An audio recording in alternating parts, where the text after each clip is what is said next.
れだわ. Halo guys, selamat datang lagi di channel ini bersama gue, Reborn. Buat yang baru gabung, jangan lupa dibantu like dan di-subscribe ya. Setelah 4 minggu penuh kita disajikan dengan beberapa chapter yang cukup menyakitkan, akibat menunggu kepastian dari nasib Draken yang tidak kunjung diungkap. Apakah Draken mati atau tetap hidup? Kini dunia baku hantam Tokyo Revengers akhirnya kembali memanas. Banyak sekali hal menarik yang akan terjadi pada chapter 224 nanti. Oleh karena itu, pada video kali ini Oji-san akan menjelaskan poin-poin penting mengenai cerita yang akan muncul pada chapter 224 nanti. Oh iya, seperti biasa, spoiler ini berasal dari user yang setiap minggu selalu memberikan bocoran atau leaks mengenai manga Tokyo Revengers kepada Oji-san. Jadi, semua yang ada di video ini belum bisa dipastikan 100% kebenarannya, karena mungkin saja masih ada beberapa poin yang salah translate atau salah mengartikan makna dari dialog yang ada pada panel manganya. So, buat kalian yang masih penasaran dan tetap ingin mengetahui bocoran dari chapter 224 nanti, kalian bisa simak terus ya video ini sampai habis. Clue atau petunjuk mengenai semua kejadian yang akan terjadi pada manga Tokyo Revengers chapter 224 nanti sebenarnya sudah sejak lama sekali dimunculkan dalam manganya. Prediksi mengenai ini pun sudah 2 kali Oji-san buat dalam video yang berdurasi cukup panjang. Inti topik dalam video tersebut adalah sebagai berikut. Jika kalian perhatikan baik-baik, taman hiburan ini memiliki nama yang sangat unik sekali, yaitu Trinity Lands. Trinity sendiri dalam bahasa Inggris merupakan persamaan dari kata trio ataupun triple, dan jika ditranslate ke bahasa Indonesia mempunyai makna sebagai 3 orang, 3 benda, ataupun 3 kelompok. Di sini, Ken Wakui secara eksplisit sudah menyampaikan sebuah pesan kepada para pembacanya mengenai lokasi taman hiburan ini yang secara tidak langsung digambarkan sebagai tempat pertempuran yang akan terjadi nanti. Menurut Oji-san, hal ini sangat masuk akal sekali. Mengingat saat ini geng Rokuara Tandai pun sudah mulai bergerak mengincar Takemichi dan Kawaragi Senju serta Draken. Bisa saja geng yang terlibat itu adalah geng Rokuara Tandai, Brahman, dan Kantomanji, atau malah Rokuara Tandai, Kantomanji, dan Black Dragons.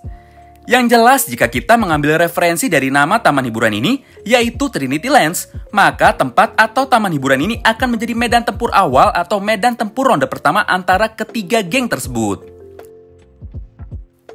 Setelah 1 bulan berlalu, kini akhirnya Ken Wakui Sensei kembali membuktikan konsistensinya dalam membuat foreshadowing atau petunjuk di dalam manganya. Pada chapter 224, ketiga geng besar penguasa Tokyo ini pun akhirnya datang dan berkumpul ke lokasi taman hiburan ini. Dalam salah satu panel manganya, terlihat Terano dan Takeomi yang ternyata sudah tiba di lokasi taman hiburan ini lebih dahulu. Ada sebuah fakta menarik di sini. Ternyata tertembaknya Draken serta kematian dari Draken tidak hanya memberikan dampak kepada Takemichi, Senju, ataupun Maiki saja. Terano, sang musuh sejati dari Draken, dan orang yang sangat ingin sekali bertarung dengan Draken pun terlihat sangat kesal dan kehilangan. Di momen ini jelas sekali terbukti, jika bukan Terano lah orang yang menyuruh para berandalan tanpa nama tersebut untuk datang dan membunuh Takemichi. Walaupun Terano adalah seorang berandalan, namun Terano masih menjunjung tinggi nilai moral, dan sangat benci sekali terhadap orang-orang pengecut yang hanya berani menggunakan senjata saja dalam bertarung. Takeomi pun sama, dirinya juga terlihat sangat kaget sekali. Dia tidak menyangka jika Draken harus mengalami nasib buruk seperti ini. Tentu saja terluka atau terbunuhnya Draken akan sangat merugikan geng Brahman dan mengurangi kekuatan tempur dari geng Brahman tersebut. Di tengah ketegangan ini, tiba-tiba saja dari kejauhan kembali terdengar suara motor, yang sangat tidak asing sekali di telinga mereka semua.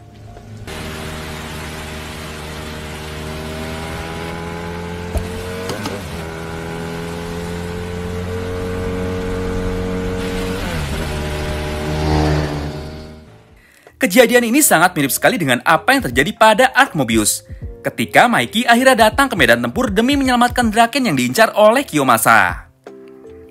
Di antara semua orang yang sudah ada di medan tempur ini, ternyata Akashi lah orang yang paling familiar atau orang yang paling mengenal suara mesin dari Honda CB250T, yang kali ini sedang datang menuju lokasi taman hiburan ini. Dalam sekejap, Takeomi pun kembali teringat dengan sahabat sekaligus mantan presiden generasi pertama geng Black Dragons, yaitu Shinichiro Sano. Di panel selanjutnya terlihat Sano Manjiro alias Maiki yang akhirnya tiba di taman hiburan ini. Di momen ini, ekspresi wajah Maiki benar-benar terlihat kosong. Maiki sudah benar-benar kehilangan cahaya pada matanya. Tidak ada lagi Maiki yang baik hati tersisa dalam dirinya. Setelah mengetahui fakta menyakitkan mengenai tertembaknya Draken, Maiki pun kini akhirnya jatuh sepenuhnya ke dalam dark impulsivity miliknya. Mata dan ekspresi ini adalah mata dan ekspresi yang sama dengan Maiki versi Bonten yang ada di masa depan. Entah apa yang akan terjadi ke depannya. Yang jelas, tentu saja Mikey tidak akan tinggal diam setelah mengetahui geng Rokuara Tandai sudah membuat Draken terluka apalagi sampai terbunuh. Dari chapter 224 ini juga, sebuah misteri yang selama ini selalu menjadi tanda tanya besar di dunia baku hantam akhirnya terjawab, yaitu mengenai pertanyaan kemana Inui selama ini. Banyak banget spekulasi yang mengatakan jika Inui adalah pengkhianat sesungguhnya. Padahal sejauh ini tidak ada satupun motif yang mendukung Inui adalah seorang pengkhianat. Karena sudah sangat jelas sekali disampaikan dalam manganya, jika Inui adalah loyalis Black Dragon sejati dalam manga ini. Jadi sangat tidak mungkin sekali Inui mengkhianati Takemichi dengan cara membunuh Draken. Inui selama ini menghilang karena dirinya harus berkeliling kota Shibuya untuk memberitahu kabar mengenai penyerangan ini kepada geng Brahman, supaya bisa cepat datang dan mengirimkan bantuan untuk menyelamatkan Takemichi serta Kawaragi Senju. Dengan kedatangan dan berkumpulnya ketiga dewa terkuat di taman hiburan Trinity Lands ini, maka kini sudah bisa dipastikan jika perang besar antara ketiga geng penguasa Tokyo ini akan berlangsung lebih awal dari jadwal yang sudah direncanakan, yaitu tanggal 14 Juli. Tapi rasanya masih terlalu dini untuk mengakhiri semuanya dalam satu momen ini. Menurut kami, pertempuran mereka di malam festival Tanabata ini hanyalah pertempuran atau konfrontasi awal saja. Setelah berdebat cukup panjang dan setelah saling mendeklarasikan niatnya masing-masing, kami rasa setelah ini semuanya akan bubar dan meninggalkan lokasi ini. Mengingat masih ada Draken yang harus mereka prioritaskan pada malam ini, dibandingkan dengan ego mereka untuk saling bertarung. Ada satu hal yang perlu kita ingat, jika semua kejadian penting di manga Tokyo Revengers ini selalu terjadi pada hari perayaan atau hari besar. Draken tertembak pada tanggal 7 Juli atau pada malam perayaan Festival Tanabata. Kami sangat yakin sekali jika perang besar yang akan mengakhiri cerita dari manga Tokyo Revengers ini akan terjadi pada tanggal 14 Juli nanti. Karena jika mengacu kepada hari besar atau hari perayaan yang ada, tanggal 14 Juli adalah tanggal yang sangat cocok sekali dijadikan simbol sebagai akhir cerita dari Hanagaki Takemichi dan juga Sano Manjiro. Karena di dunia nyata, tanggal 14 Juli adalah sebuah hari perayaan atau hari besar yang dikenal dengan nama Bastille Day. 14 Juli ini memperingati simbol pemberontakan bangsa dan rekonsiliasi seluruh rakyat Prancis di dalam kekuasaan monarki konstitusional sebelum Republik Pertama. Pada tanggal 14 Juli inilah terjadi pertempuran mematikan yang banyak memakan korban jiwa, bahkan sampai raja penguasa Prancis saat itu pun harus mati dipenggal. Sejarah inilah yang akan menjadi referensi pada pertempuran akhir yang akan terjadi pada manga Tokyo Revengers ini. Di mana Takemichi dan teman-temannya berperan sebagai pasukan revolusi Prancis yang berusaha mengalahkan raja atau king yang dalam manga ini dijadikan simbol dari Sano Manjiro alias Mikey. Dengan kalah atau jatuhnya raja di dunia berandalan, maka era baru atau kemerdekaan di dunia berandalan pun akan terjadi.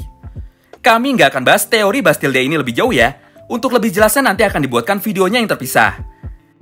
Nah, itulah spoiler singkat dari potongan-potongan cerita yang mungkin akan muncul pada chapter 224 nanti. Terima kasih yang sudah simak video ini sampai habis ya. Sampai jumpa lagi di video selanjutnya. Bye-bye.